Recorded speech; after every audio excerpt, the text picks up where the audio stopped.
Wir dachten, wir kennen das Reisen, aber dieses Mal geht es ganz woanders hin. Raus aus Berlin, wieder rein ins Unbekannte. Unser Ziel? Aserbaidschan. Was uns in Baku erwartet hat? Damit haben wir wirklich nicht gerechnet.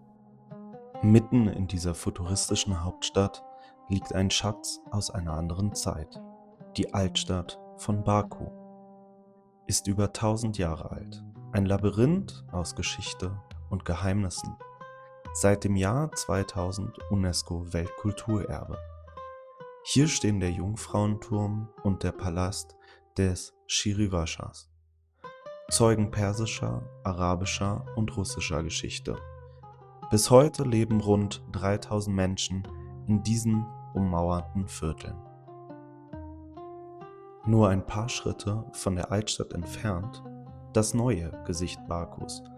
Breite Boulevards, das Kaspische Meer und eine Skyline, die eher an Dubai erinnert als an den Kaukasus. Ein Ort zwischen Tradition und Aufbruch. Direkt am Kaspischen Meer erhebt sich die Bibi Heybart Moschee. Majestätisch, ruhig, fast schwebend. Zerstört in der Sowjetzeit wurde sie in den 90ern originalgetreu rekonstruiert. Ein Wiederaufbau aus Erinnerung und Stein. Drinnen ein Kaleidoskop aus Licht und Farbe. Feine, symmetrische Mosaike, die den Raum lebendig machen. Jedes Detail erzählt von Handwerkskunst. Nicht von Prunk, sondern von Präzision.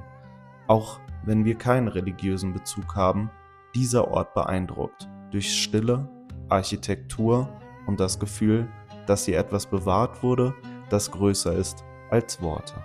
Und direkt unterhalb der Moschee beginnt ein anderes Baku, der Hafen. Schiffe, Kräne, Container. Ein Ort, an dem Bewegung niemals stillsteht. Ein Kontrast, wie ihn nur diese Stadt so selbstverständlich zulässt. Der Weg zu den Schlammvulkanen. Kein Straßenschild, kein Asphalt, nur Staub, Schlaglöcher und Ladermodelle, die höchstwahrscheinlich älter sind als wir. Sehr sicher. Wir haben nicht viel verstanden, aber festgehalten haben wir uns trotzdem. Und ganz ehrlich, das war schon Teil des Abenteuers. Dann stehen wir mittendrin. Kein Rauch, kein Feuer, aber die Erde lebt. Die Schlammvulkane von Gobustan. Über 400 dieser Mini-Vulkane gibt es in Aserbaidschan. Mehr als in jedem anderen Land der Welt. Der Schlamm kalt. Der Druck entsteht durch aufsteigende Gase tief aus dem Erdinneren. Es riecht ein bisschen nach Chemie, fühlt sich aber eher an wie der Anfang eines Science-Fiction-Films. Man darf hinfassen und viele tun es auch ich. Mit Händen, Füßen oder beiden. Kein Zaun, kein Eintritt, keine Absperrung. Nur Erde, Gas, Wasser und die Erkenntnis, wie lebendig diese Landschaft wirklich ist. Hier brodelt es seit Jahrtausenden von Jahren. Und doch hat es etwas Friedliches. Wie ein Ort, der einfach sein darf, so wie er ist.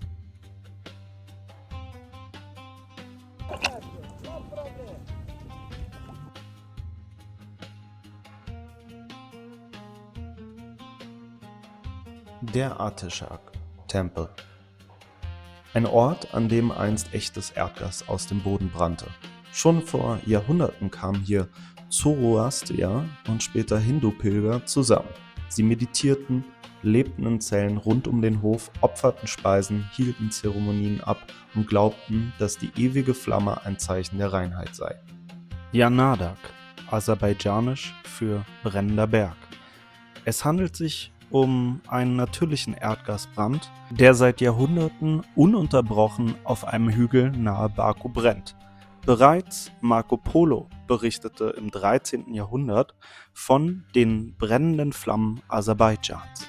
Wir stehen da und es brennt einfach. Ohne Effekt, ohne Musik, nur Feuer. Man schaut, spürt die Hitze im Gesicht und fragt sich, wie lange das hier schon so lodert. Es fühlt sich an wie ein Geheimnis, das die Erde nie verraten wollte. Nach Feuer und Stadt ziehen wir weiter, raus aus Baku, rein ins Niemandsland. Die Straßen werden schmaler und irgendwie fängt genau hier das Abenteuer an. Wir fahren und steigen Meter für Meter, die Landschaft wird leerer, das Grün immer grauer. Und irgendwann sind wir über den Wolken. Die Straße wird zur Piste, der Nebel dichter Unser kleiner Wagen kämpft sich durch Steigungen von bis zu 25%. Kein Handyempfang, nur Gegenverkehr, nur wir und die Berge. Und dann tauchen sie auf. Erst nur Schatten, dann Gesichterbewegung, Leben. Schafe, wie aus dem Nichts. Der Nebel verschluckt sie und gibt sie wieder frei. Wir rollen fast nur noch, als würden wir auch Teil dieser Landschaft werden.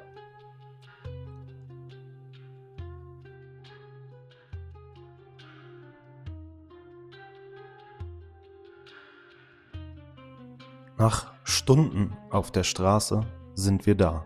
Chenalek. Das höchstgelegene, dauerhaft bewohnte Dorf Aserbaidschans. Über 2300 Meter hoch, zwischen Himmel, Fels und Nebel.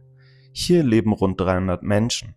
Viele von ihnen sprechen eine Sprache, die sonst nirgends auf der Welt gesprochen wird.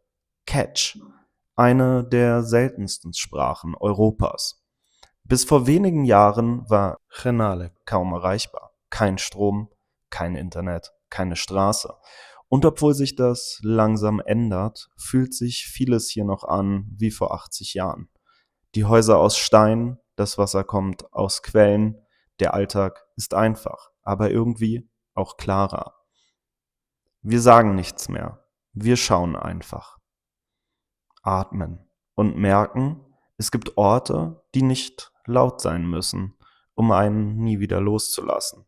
Chinalik fühlt sich an wie ein anderer Planet, wie ein Stück Vergangenheit, das sich irgendwie in die Gegenwart verirrt hat.